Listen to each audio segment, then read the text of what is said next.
Hello everyone, thanks for being here to this edition of the educational course, and thanks for inviting me, of course. And so my talk, which is the second of this course, will actually give a general overview of the methodological effort that has been done so far in literature in order to exploit the non-static features of functional connectivity. And this overview will basically span through two classes of approaches. So we will keep the nomenclature that Raphael presented in the first talk. And so we will describe first time-varying approaches and then dynamic approaches. So just for you to keep in mind, we consider as time-varying approaches that actually produce a time-resolved measure of functional connectivity, while we consider as dynamic approaches that are not invariant to reordering of time points. So that, in other words, keep memory of the time points order. So if we first focus on the first class of approaches, so time-varying approaches, and if we try to summarize the studies that have been published, we can say that the very simple framework of sliding window analysis can be considered as the most popular, probably thanks also to its simplicity. Then we can identify another direction of research, which actually moves from sliding window to the analysis of single frames. So the frame-wise analysis, and we will describe also that in detail later on. But now, so focusing first on the sliding window, so probably you know already, but just to be sure to be all in the same page, what we do with a simple sliding window analysis is first usually parcellate the brain with a known atlas, in which for every region of the atlas we compute average bold time course.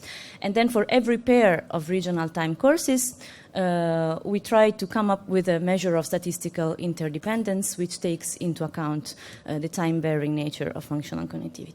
So if you consider, for example, these two as two example time courses, instead of spanning the whole length of the acquisition, here we consider a restricted interval, so a window, which can be typically 40 to 60 seconds, let's say, and we compute a measure of connectivity, a measure of correlation. Then we move the window. Usually we use overlapping windows, and we compute another correlation value. And if we repeat that for the whole length of the acquisition, you will come up with a measure of how the functional connectivity fluctuates, change over time. So the time-varying measure that we were talking about. And if you repeat that for all pairwise combinations, you obtain a connectivity matrix for every window. So the entries of this matrix are correlation values between different regions. So if you fix a connection in the brain, you can actually observe how the connectivity evolves over time, so over the different windows. Of course, you can imagine that this framework is not perfect, and there are a lot of different parameters and different choices to be taken into account and to be chosen carefully. So first, one of the most important is, I would say, the choice of the parameters of the window. So essentially window shape and window length. So in literature, most of the studies, especially at the beginning, focused on a really simple rectangular window. So this one. And you can see that actually with this type of elementary window, you give equal weight to all the observations that you are considering in the window. So of course you are really sensitive to outliers, because noisy observation will either enter or exit the window suddenly and will cause fluctuation in dynamic functional connectivity. So an attempt to solve this problem is actually supplied by tapered windows that have been used recently also, in which you smooth the boundaries, so in which you give more importance to the central observations of the window. Otherwise, another really important parameter in sliding window analysis is the window length. You can be sure that if you ever analyze some data with a sliding window correlation, this is really, you will be questioned about the window length that you chose and why you chose it, and I mean how to show that it was ideal. So of course it's really difficult to choose, and there is probably no ideal parameter, but we can say that the window length is a trade-off between sensitivity and specificity. So in which sense? So it must be a trade-off between sensitivity in the sense that it should be short enough in order to capture the fluctuations that you want to capture in the data. So of course you are averaging out everything which is inside the window. So if you have a too long window, then you are losing the fluctuations that you want to observe. But at the same time, you must be specific in the sense that the window should be long enough in order to be sure to observe only real fluctuation. Because it was shown that actually if you use a too short window, you are prone to spurious fluctuation that are added to the functional connectivity time course. And so this rule of thumb was proven for the choice of the window, so as a limit, let's say, a cutoff. So basically, in order to avoid this spurious fluctuation, you should always use a window which is longer than 1 over the minimum frequency present in your original data. So as this f-min is actually a parameter which normally comes from the pre-processing of your data, because usually we apply high-pass filtering on the data, you should just be careful in when you consider which high-pass filter, so which lower cutoff to choose in your pre-processing and your sliding window. That's it.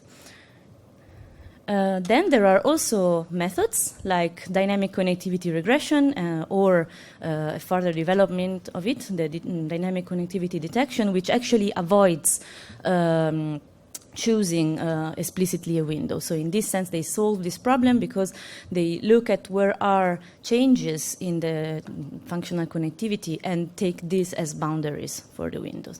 So you can consider that as a data-driven window selection. Then another choice of the sliding window technique that you need to take is the type of connectivity criterion that you compute inside the window. So of course the simplest version of it are bivariate measure of, can be correlation or covariance. Normally Pearson's correlation is the most popular, but also precision matrix is computed sometimes.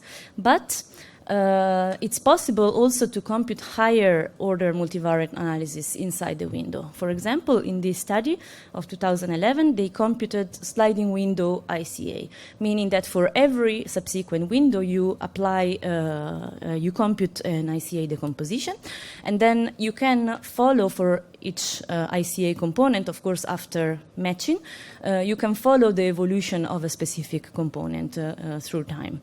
And really interestingly, what it was found in this study is that observing the default mode network, that is one of the main networks playing a role in resting state, they couldn't observe no single default mode network voxel for the whole, for every window, basically, for the whole time.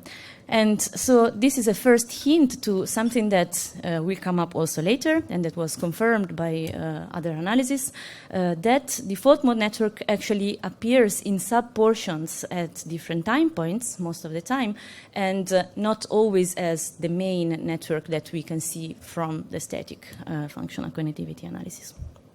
But we'll come back to that.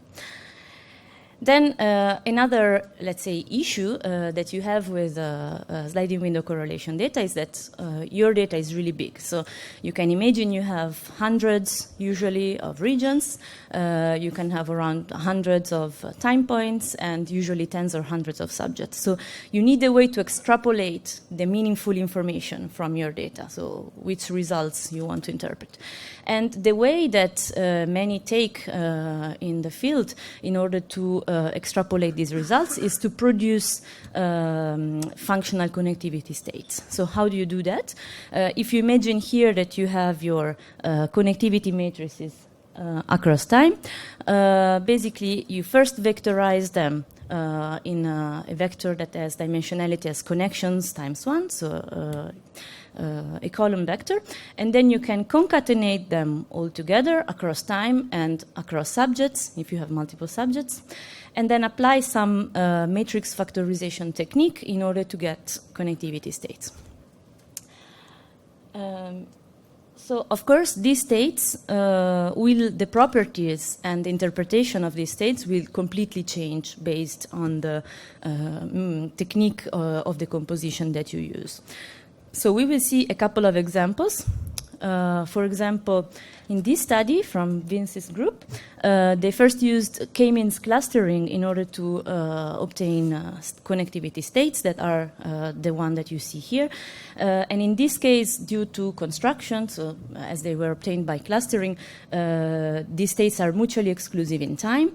And peaks in these states, so the red and blue connection that you see, reflect peaks in correlation. So are moments in which the correlation was high versus low, or anti-correlated.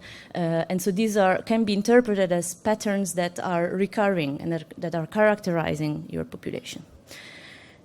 Another type of states that I would like to show you are this one that were introduced in our lab, where actually principal component analysis is used in order to produce the states. The states that we call eigenconnectivities are therefore by construction orthogonal and they maximize variance. And they differ from the previous ones because they can temporally overlap. So their interpretation is quite different and they can be seen as building blocks of dynamic functional connectivity.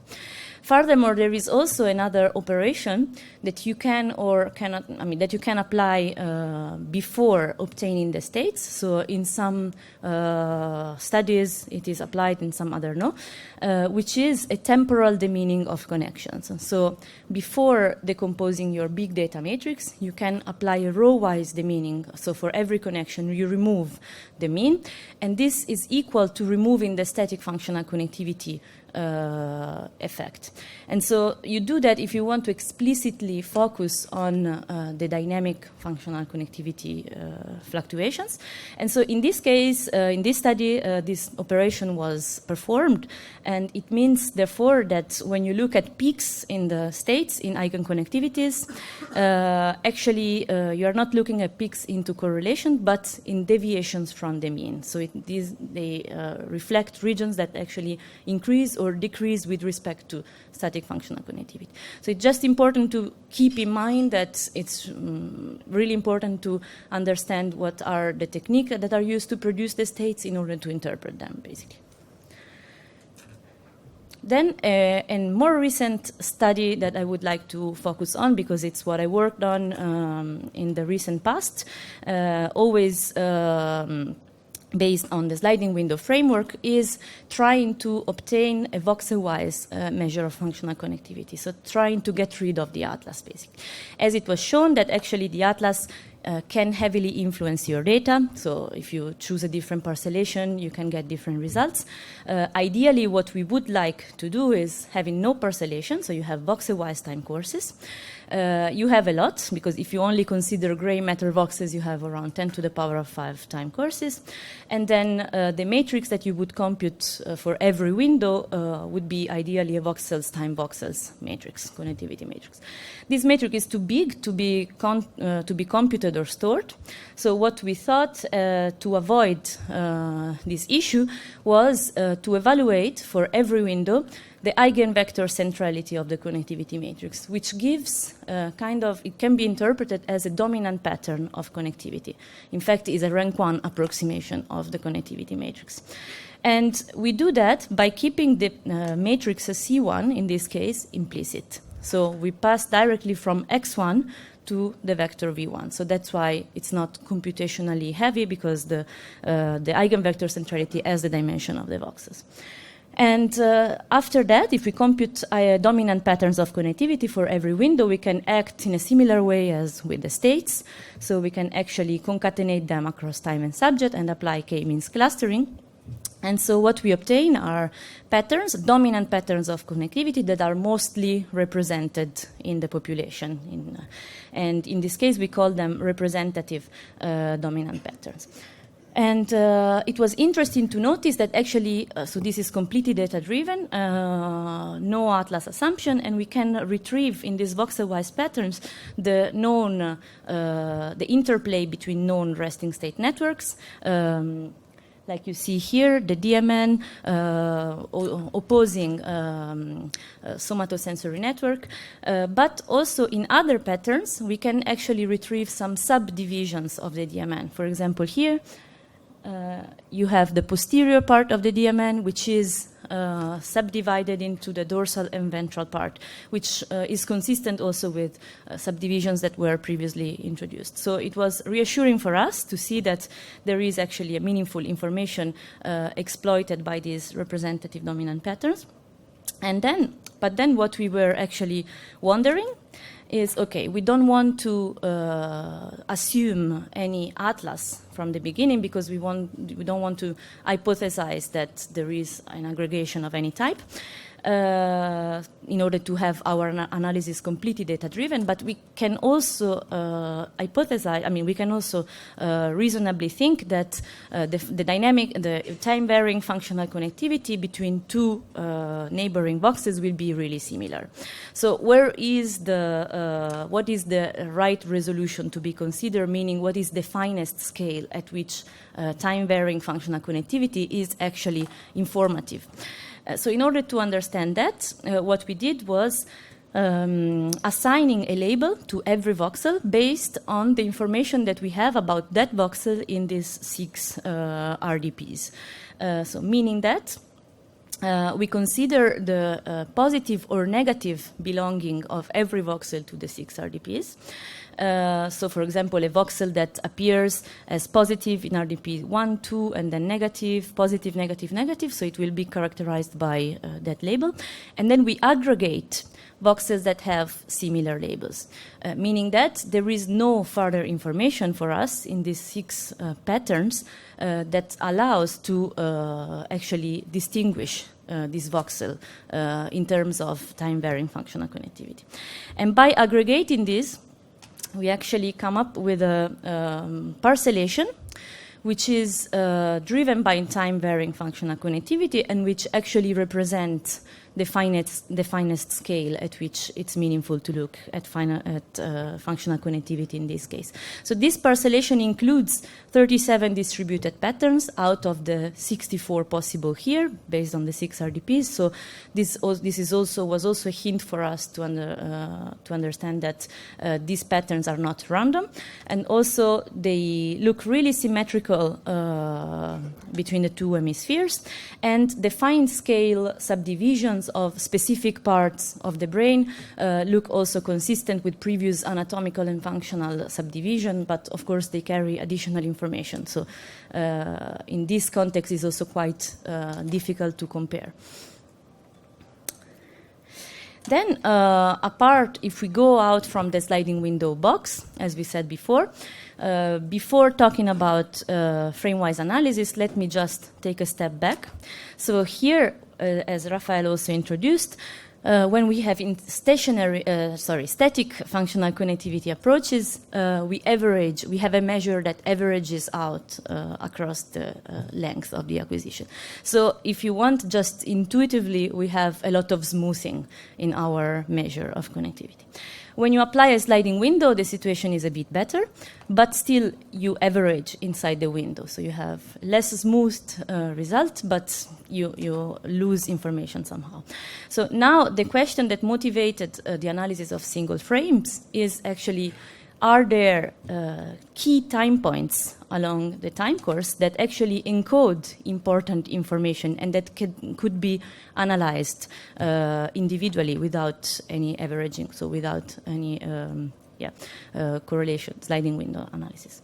So this is the motivation that actually is behind co-activation patterns technique, which was inspired, if you want, by the previous point process analysis introduced before, where we choose time points, in this case based on a seed time course, so where a seed time course exceeds a threshold. So in other words, here I'm saying, okay, I just want to consider time points in which a specific part of the brain is active. And I want to look at patterns that either co-activate or co-deactivate with this region. So you select the time points that overcome the threshold on, let's say, posterior cingulate cortex, for example, which is a core region of the default mode network. And at this time point, you select the whole fMRI frame without thresholding. And then you add a step of clustering of this, all these frames. And what you get, for example, here, these are PCC-related caps, are patterns that co-activates or co-deactivates with your seed region, so with the PCC, at different moments in time. So it's a range, if you want, this gives us additional information about resting state networks that are not seen as entire networks anymore, but as multiple sub-patterns that occur at different time points. So it allows at least to exploit the time-varying nature of these states occurrences. And then if we switch to dynamic approaches, so approaches that have memory of the reordering, because here, if you think about, for example, caps, it's true that if you reshuffle the fMRI time points, you will get basically the same patterns because they are just thrown into clustering. So if you consider instead dynamic approaches, there is a reinterpretation of caps, which actually is included in a work from our lab from 2015, where innovation signals are considered in order to produce the patterns, the caps, which are called innovation-driven caps, ICAPs. And so what are innovation signals? So innovation signals here in magenta, these ones, are the first derivative of the denoised and deconvolved fMRI signal. And so they encode moments of transitions in the fMRI signal, so changes in the fMRI signal. Here you can see these are the brain maps of innovation signals at random time points in the time course, the one that are shown. And you can see that actually there are, at the different moments, so this pattern will give you information about which areas in the brain are increasing their fMRI activity and which areas are decreasing if they are negative. So as this innovation signal enter the clustering instead of the original fMRI time course, the caps, so the ICAPs in this case, will actually encode, will reflect regions that highly change in fMRI and not peaks in the time course, so transitions of the bold signal. And this is what rendered this method dynamic. So these are the ICAPs that were found in this study. So the pattern that actually recurs most often is the default mode network. Not really surprisingly, but then what we have with this method is also access to subsystem of the default mode network. In particular, the default mode network is subdivided into its frontal part, ACC, its posterior part, and its precuneus. So showing that it's sometimes, so it's a confirmation of what we were saying before. Sometimes this network appears in its entirety, and sometimes at specific moment only portion of it comes into play connected to other regions of the brain, probably. Then a second class of approaches that we consider dynamic, as Raphael introduced, are approaches that include the frequency analysis of connectivity. So in this case, a joint time frequency analysis is interesting because the connectivity was shown to change not only over time, but also over different frequencies. And actually, really interestingly, the first study exploring this joint time frequency is actually the very seminal study on dynamic functional connectivity from Chang and Glover 2010, where they computed the wavelet transform coherence between PCC, so between the DMN, let's say, and three anti-correlated ROIs that represent the attention network. And here, for every couple of time courses, for every pair, you can actually have access to both coherence and phase lag and see how they change across time and across frequencies. And here, coherence values are shown in colors, significant coherence values. So here in colors, and the different colors encode different phase lags. So the fact that there is no homogeneity in coherence values, both along the x and y axis, so across time and frequency, actually is a sign of a different connectivity, so change of connectivity both across time and different frequency components. And then this work was, this approach was further extended more recently in a study from Vince's lab, 2015, where this analysis of wavelet transform coherence was extended to the whole brain. And these patterns of WTC were concatenated across time and frequency in order to get states that now represent not only connectivity states, but actually cross-region frequency and phase lag information. Then last, I would like to analyze with you a section of approaches, let's say, that we call temporal modeling. And now I will explain you what we mean. So by temporal modeling, we can identify methods that actually explicitly try to model the influence of different time points. So specifically the influence of past time points on current ones. In other words, if the brain is lying on a specific state, we can imagine that actually the evolution towards another state is not random, but it's rather really constrained toward a specific configuration. So in this context, we can imagine that we are not looking anymore for the analysis of single fMRI frames, but more as sequences of frames, so sequences of resting state patterns that might recur over the data. So the simplest method that was used in order to exploit the temporal modeling in the data is relates probably still to the sliding window framework, and it's consists in constraining the smoothness of the connectivity measure over the different windows. So the measure, due to the sliding window construction, is still smooth, but you can also explicitly model, impose some smoothness into subsequent measures of the window. And this was actually done in the past. And then other methods, like this one introduced by Majid and colleagues in 2011, look into the analysis of specific spatiotemporal pattern, meaning temporal sequences of frames. So as we were saying, sequences of resting state patterns that recur in the data. And then a method that I would like to see in more detail, because it's more recent and it's always from our lab, it's a revisitation of hidden Markov models in order to exploit dynamic functional connectivity temporal modeling. So here, if you imagine to start from a repertoire of networks that can be obtained in different ways, in this case they were obtained from ICAPS, the aim here is to model the dynamics of this network, so how the brain evolves through this repertoire of states. So we assume that there are actually three states possible for every network, which are a baseline, or the network can be either active or reactive.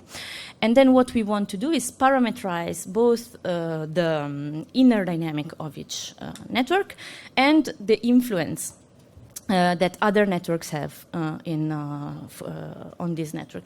So that's why it's called coupled HMMs, because we are actually trying to model the links between the two networks.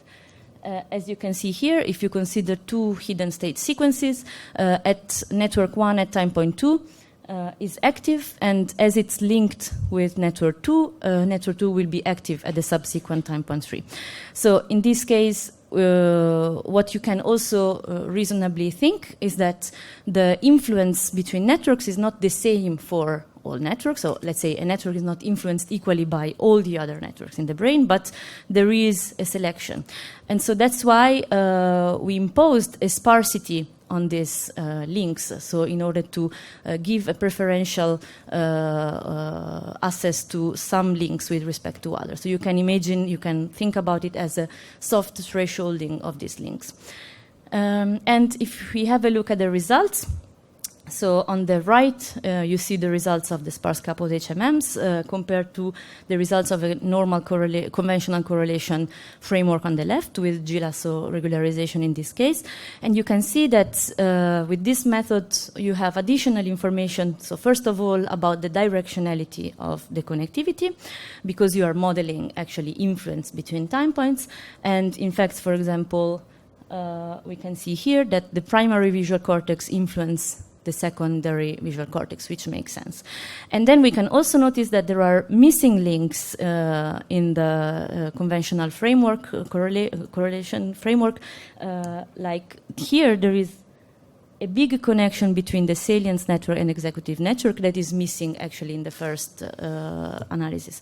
And we can think about, we can interpret this additional presence of connections as regions that are probably not activated together, so they don't appear in correlation, but they influence each other. So maybe one is up and then it causes the going up of the other, but at the same time the first one goes down. And even this situation can be captured by the second framework. And then last but not least, I would give some more detail on autoregressive models that I would consider also in the class of temporal modeling, because as explained before, they try to model the fMRI signal at time point t. Starting from as a linear combination of the p previous time points, in this case, if p is the model order. So x time minus L represent the fMRI volume at the previous time point, t minus L.